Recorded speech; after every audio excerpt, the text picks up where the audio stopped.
she's a podiatrist down in Texas, and she just started a book club, and she wanted to let people know because it's going to be an online book club, right? Yeah. So how do people? How does it work? Will you have just online like Zoom calls, or how do people find you? What's your website?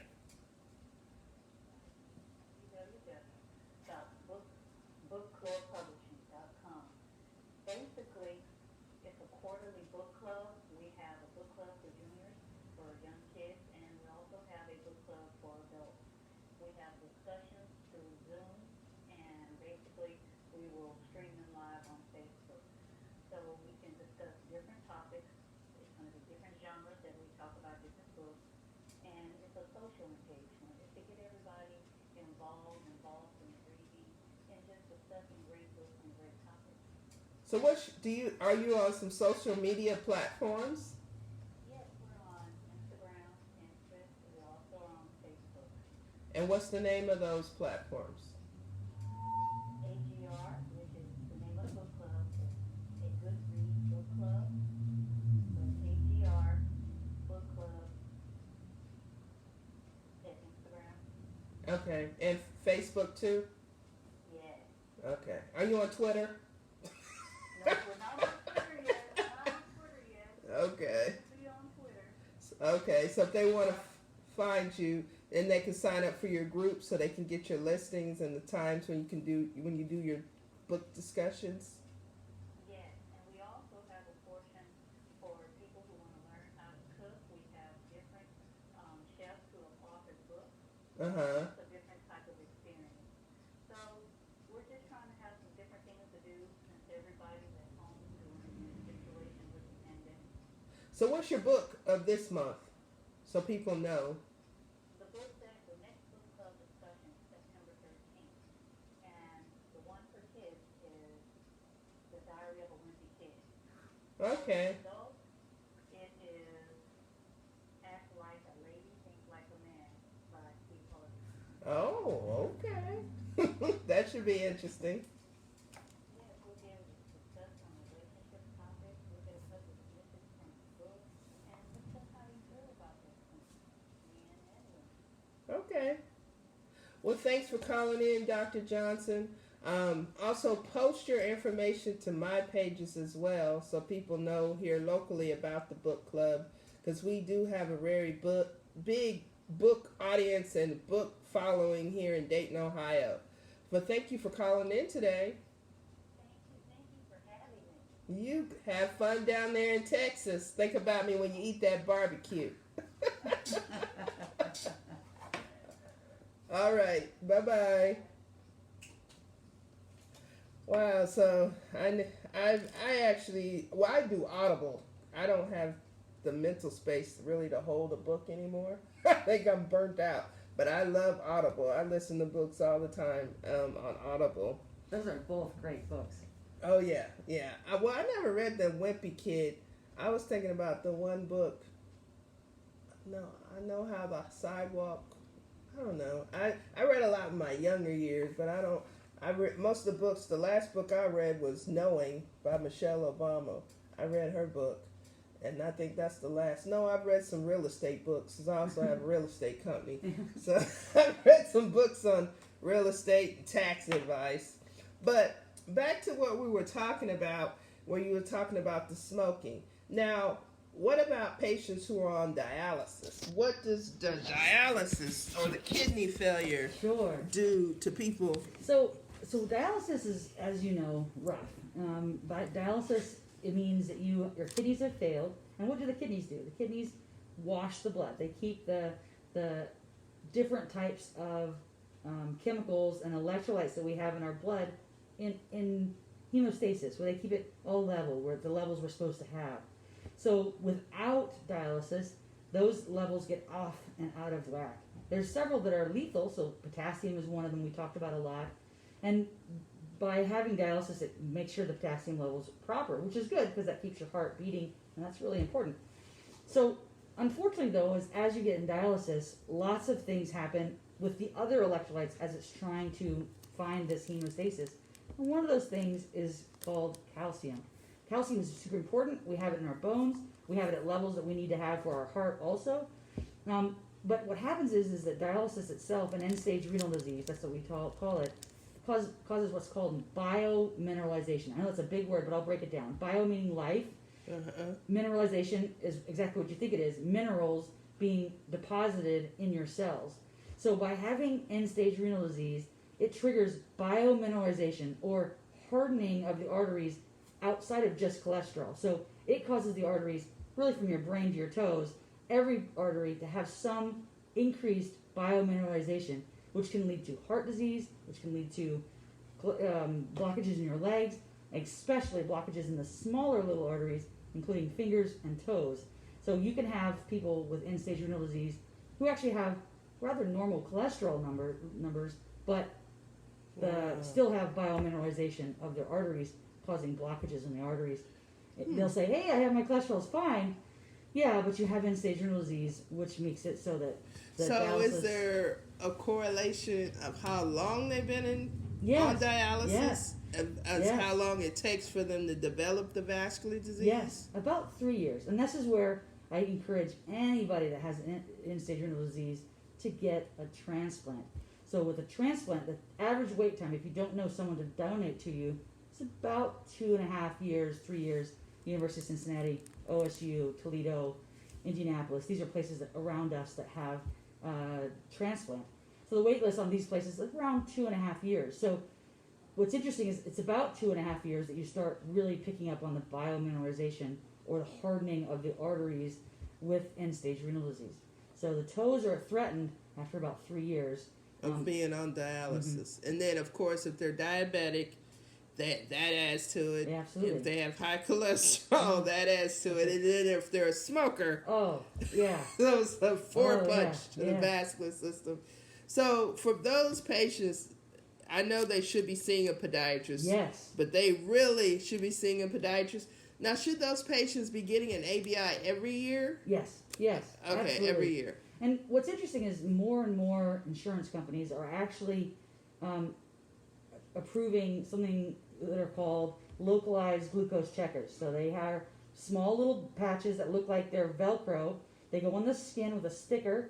Yeah. And you can actually hold your smartphone up to the sticker and it will tell you your glucose. The sticker stays on for 2 weeks. So I was actually swimming with some friends and their son has diabetes. And he was jumping in the pool and getting out of the pool and jumping in the pool. He had it attached to his side right below his rib cage on his belly. And he was playing like a normal kid. He's about 13, jumping in the pool back and forth. Yeah. And his mom's like, let's see, you're pretty active. Let's see how you're doing. She just holds up her phone to it. He was doing fine. He was like 108. Yeah. Jumped back in the pool. And it gives that sense of I'm under control and I have some control of what my glucose is. Because a lot of diabetics feel out of control. Yeah, I'm diabetic myself. I've been diabetic now, 18 years, so I know what they're dealing with. And actually, I had a Libre, and I loved it because, you're sitting there and you're like, oh, I have a headache. Let me check my sugar. I ate this. Let me check my sugar. And it's more and more common to have insurances. It's getting more. Some insurance plans don't pay, but I think as technology evolves with everything in life, it should be someday covered by pretty much every plan. So, I've never had someone explain how dialysis directly affected kidney function. I mean, how it affected the vascular tree. So, as a vascular surgeon, I guess what do you say to your patients, your diabetic patients or your smokers? Sure. Is it you say just look at your feet, see a podiatrist? Yes. Come see me. People that have diabetics and end-stage renal patients that have a podiatrist have more legs. Period. Yeah. You keep your feet on longer if you have a podiatrist. That is proven by any study we can do. And a Hallmark study came out of 2008 in Arizona. Huge study showing that podiatrists save feet on diabetics and non-diabetics. So you got to have a podiatrist if you're diabetic. And often you get a pair of free shoes. So I'm a woman. I still like shoes. So yeah. Who doesn't want a pair of free shoes? So I think the key for feet and vascular is that if you understand what can cause the neuropathy, so high glucose makes it so you do not feel your feet. That causes three main things with your feet. It causes your feet to change its architecture, which means that oftentimes the arch changes shape, which means your toes change their shape, which means their toes have different pressure points. And those different pressure points, because you don't feel your feet, then can lead to what's called a repetitive injury, meaning as you're walking, people that feel their feet move their feet around and change their location. People that don't feel their feet repetitively hit the same spot in their feet over and over again. So they don't realize that they're having problems. So a diabetic, if you know you're going to go to an airport and walk a long distance, take a moment, step into the restroom, take your shoes off, take your shoes off and look at your feet, look at it for blisters, because as you walk more, and of course that's what everyone says, walk, everyone should walk, including myself, including you, everybody should walk. Yeah. But a diabetic needs to watch their feet. So meticulous foot care, looking for that repetitive injury, because if you don't feel that you're hitting the same spot in your foot over and over again, often leads to something called a callus. Well, people say, oh, calluses are good, they're protecting my hands, they're protecting my feet. No. Calluses can hide all kinds of things. Stuff, yes. Calluses are like icebergs. You just see the top, you don't know what the bottom is. I like that. I'm going to use that. Yeah. So I know one thing, when I do the ABIs in the office and I explain the tests and I explain the waveforms, and they're like, well, what can I do at home to fix this? Oh, absolutely. I think that the thing that I choose to do is basically think of trying to have as little processed food as possible. Okay. I think that helps a lot. There's a lot of sugar in processed foods. Why? Because sugar tastes good. Your brain likes sugar. But if you look at the packaging, and that's one of the hardest things in all of being an adult, one of the adulting things I tell people, read the packaging. Yeah. Read how much high fructose corn syrup, how much sugar. There's many different names for sugar. It's hidden everywhere. Yeah. Fructose, sucralose. They talk about modified corn syrup. They talk about corn syrup. They call it. There's 1,000 different names for sugar, but they're all trying to get sugar in there. So if you can try to get away from foods that have a lot of sugar in them, it can help. And carbohydrates also, but it's the sugar that we find that's everywhere. And then I know you've told patients to walk. Yes. So for me, I tell patients that 150 minutes, and this has been studied over a 3-year study out of Britain, 150 minutes per week can lead to better vascular health. Okay. And that's just walking. This is not Jane Fonda. This is not, line dancing. We're talking about just boring, everyday walking. Get yourself up and walk. What's interesting, though, is that the minimum walk time was 15 minutes. So under 15 minutes, we can't show a benefit. So I make a distinction between what I call shopping walking and actual walking.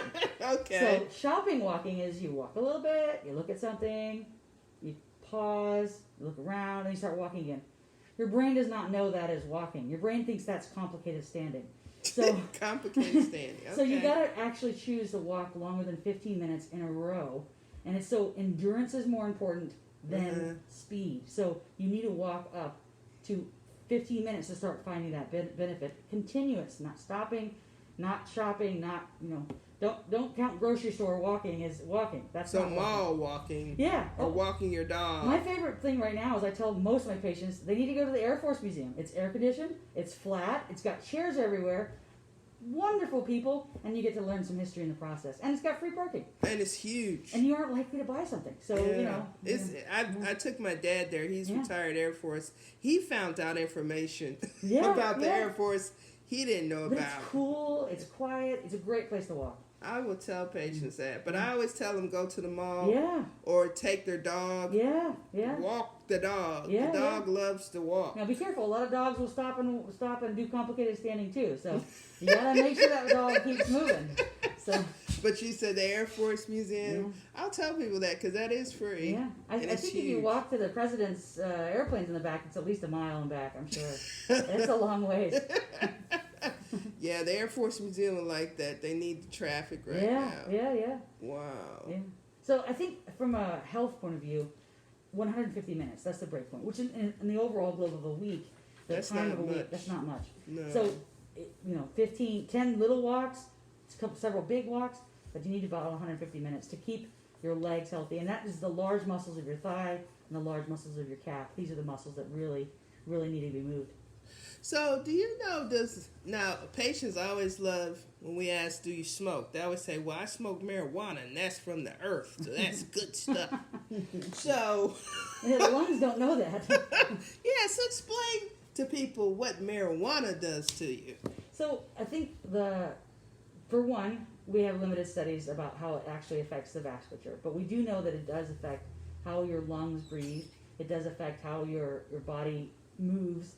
And we don't actually, because there's not been any large trials, I can't tell you that it leads to atherosclerotic plaque. I just don't have the data for that, so I do not know. Okay. Yeah. So we're going to go to a quick break right now, and we'll be back, and I'm sure we'll figure out some more things to talk about. Hello, this is Dr. Tanisha Richmond. That's great information.